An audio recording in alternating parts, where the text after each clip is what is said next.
السلام عليكم ورحمة الله وبركاته. النهاردة هنعمل بيتزا احلى كمان بتاعت برا، عجينة طرية وصفة مضمونة 100%. هندخل في المكونات على طول. هنجيب دقيق، طبعا الدقيق على حسب الكمية، والخميرة برضو على حسب الكمية اللي انت تعمليها.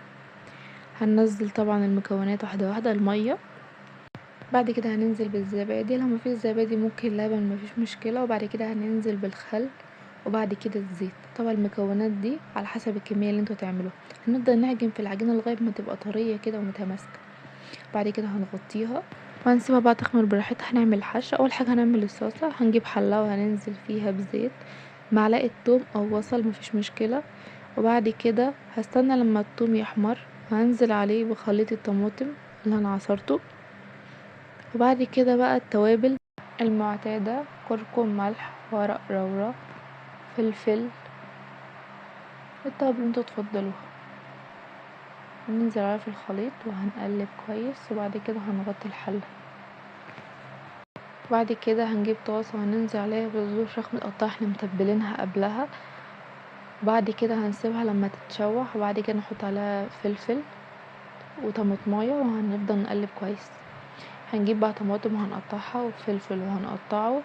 هنروح للعجينه وزي ما انتوا شايفين خمرت ازاي، مستوى الخمر بقى عامل ازاي.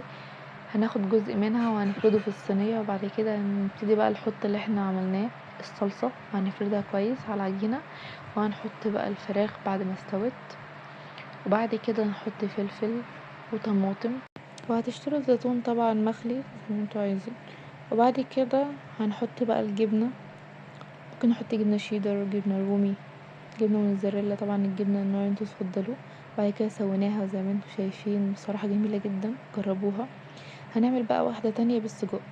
هنجيب السجق اللي احنا مشوحينه، وهبتدي احط السجق والطماطم المعتاد.